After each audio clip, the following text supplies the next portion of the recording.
La genealogía de Jesús y su mensaje. Primera parte. Libro de la genealogía de Jesucristo, hijo de David, hijo de Abraham. Mateo 1:1. Soy su amigo el pastor Magdiel Alanís Rangel, con esta reflexión navideña para el día de hoy. En cierta ocasión, un nuevo creyente se acercó conmigo para decirme que estaba tan entusiasmado con su nueva vida en Cristo, que tomó la decisión de leer los Evangelios, pero que cuando inició con el Evangelio de Mateo, saltó el capítulo primero, porque no le entendió ni le gustó que hubiera tantos nombres. A simple vista pudiera parecer de poca importancia y utilidad ver una lista de nombres, pero si consideramos que es palabra inspirada por Dios, tenemos que concluir que tiene una razón y propósito para estar ahí. Y sí, al analizar el texto, encontramos cuán importante es esa genealogía. Pero, ¿qué es una genealogía?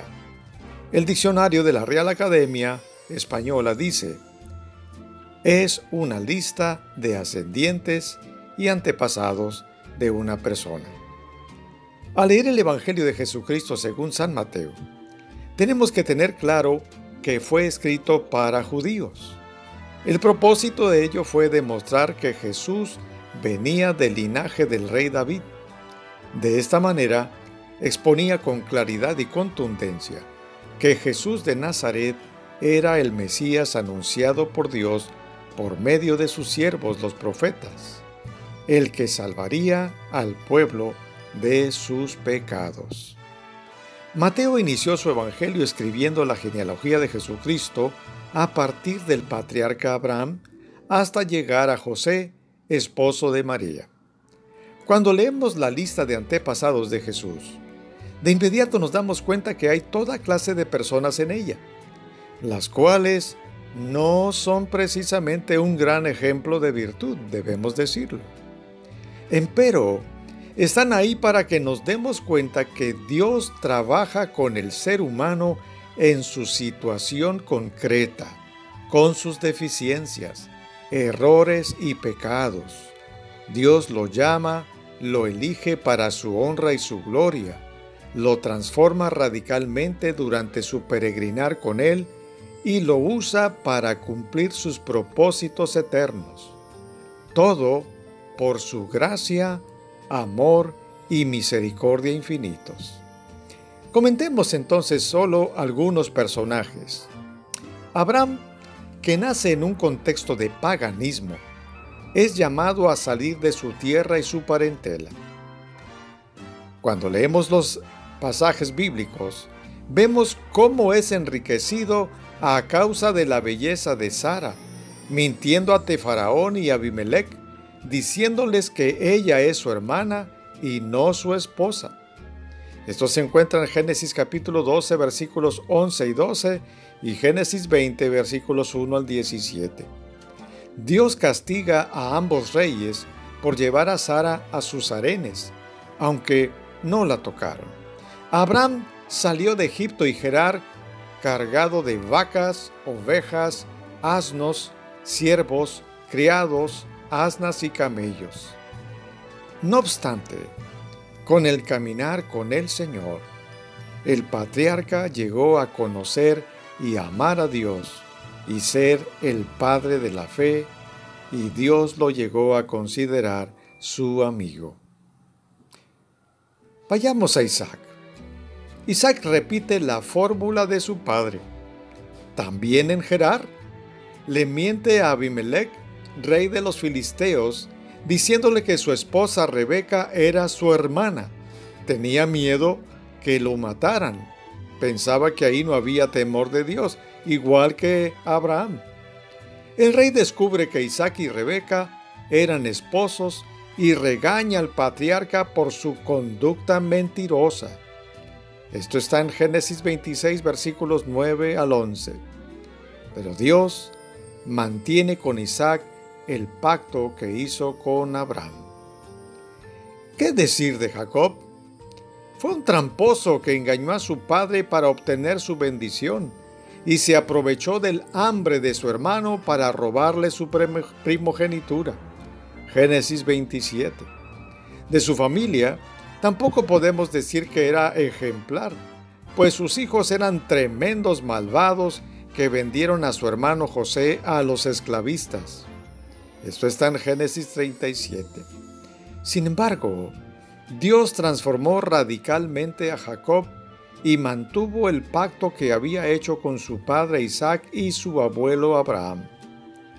El patriarca José, aunque sus hermanos le hicieron todo ese daño pensando en su mal, Dios lo cambió en bien para que, por medio de él, el Señor trajera bendición a su pueblo. Del patriarca Judá podemos hablar un poco. De él saldría la raíz del Mesías. Podemos decir que tuvo relaciones incestuosas con su nuera Tamar, creyendo que intimaba con una prostituta. Judá debía cumplir a Tamar con la ley del levirato, que consistía en que si un hombre moría antes de dar hijos, su hermano debía casarse con la viuda para mantener la descendencia del hermano. Judá debió darle a Sela como esposo y no lo hizo.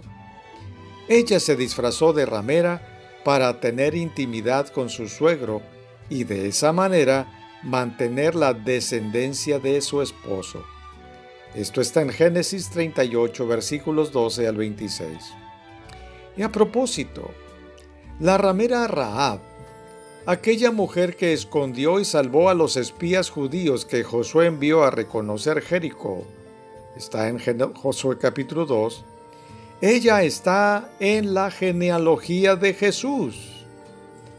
Por haber salvado a los espías, su vida y la de su familia fue preservada por Josué y fue integrada al pueblo escogido. Ella es citada como ejemplo de fe, allá en el libro de Hebreos capítulo 11, versículo 31 y Santiago capítulo 2, versículo 19. Para contextualizarnos, la Biblia nos presenta la historia de una mujer llamada Noemí. Ella, su esposo Elimelec y sus 2 hijos eran efrateos de Belén y se fueron a tierra de Moab para sobrevivir a una hambruna que azotaba la tierra de Judá en tiempo de los jueces. Sus hijos Malón y Kelión tomaron mujeres moabitas. Una se llamaba Orfa y la otra Ruth. Pasado el tiempo, falleció su esposo y posteriormente sus 2 hijos, quedando ella solamente con las nueras. Noemí, en su viudez, tomó la decisión de regresar a su tierra y rogó a sus nueras que volvieran a su hogar paterno, pues ella estaba en la desgracia y nada tenía para ofrecerles. Solo se regresó Orfa, y Ruth decidió no abandonar a su suegra, diciéndole que no le pidiera que la abandonara, pues iría a donde ella fuera. El pueblo de ella sería su propio pueblo, su Dios sería el Dios de ella, y moriría donde ella muriera. Aquí tenemos a una moabita, una mujer que no pertenecía al pueblo elegido. Sin embargo, su decisión radical, y pudiéramos decir su conversión, la hizo formar parte del pueblo de Dios y pasar a formar parte de la historia de la salvación. Cuando solo leemos los nombres sin recordar sus historias, nos parece que no tienen conexión, pero en este pequeño recordatorio sobre Rahab y Ruth la moabita, podemos darnos cuenta que no son casualidades, ni coincidencias, ni cosas del azar o de la suerte, sino que es la soberanía de Dios, que tiene el control de todas las cosas y las circunstancias y que Él, por su misericordia, encamina todas las cosas para el cumplimiento de sus propósitos eternos. Por otra parte, David, siendo un insignificante pastor de las ovejas de su padre, fue escogido por Dios para ser el segundo rey de Israel. Pero ya en el poder, se llenó de orgullo y adulteró con Betsabé, la esposa de Urías, uno de sus más leales soldados, a quienes mandó asesinar por mano de los filisteos. Natán, profeta enviado por Dios, lo redarguyó de su pecado y le profetizó que la violencia no se iba a apartar de su casa. David se humilló y arrepintió de corazón, y el Señor lo perdonó. David llegó a tener tal comunión con Dios que el Señor le prometió que de su linaje vendría el Mesías y Salvador de su pueblo. Esa promesa se cumplió en Jesús de Nazaret. Al reflexionar en esta genealogía, podemos darnos cuenta, en primer lugar, que Dios escoge a personas humanas con sus errores, debilidades y pecados para transformarlas y usarlas para su gloria, solo por su gracia. Esto nos debe llenar de esperanza, pues muchas personas por su condición de pecado se sienten tan indignas para acercarse a Dios.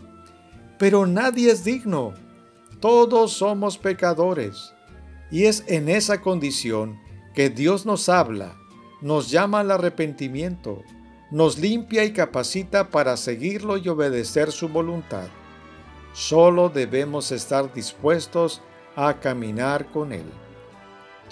En segundo lugar, cuando Dios hace una promesa, la cumple cabalmente, pese a las circunstancias adversas que pudieran dar a pensar que no sería así.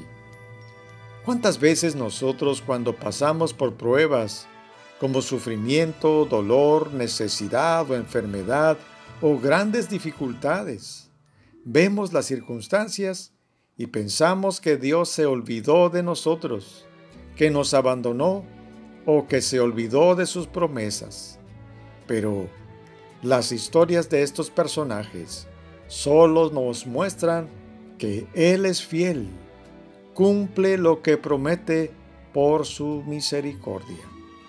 Y en tercer lugar, de este estudio genealógico podemos aprender que Dios no está improvisando qué va a ser el día de mañana, sino que todas las cosas que suceden y las circunstancias que le rodean están dentro del plan que Él, en su soberanía, planeó desde lo eterno. Amigo lector, no es una coincidencia, una casualidad o suerte que tú estés escuchando esta reflexión. Es Dios que te está hablando y te invita a rendir tu vida a Jesús de Nazaret, el Mesías, el descendiente de David, que nació para darte salvación, aquel que nosotros celebramos en esta Navidad. Permíteme preguntarte, ¿ya nació Jesucristo, el Rey de Reyes, en tu corazón? Que Dios te bendiga. Soy tu amigo el pastor Magdiel Alanís Rangel.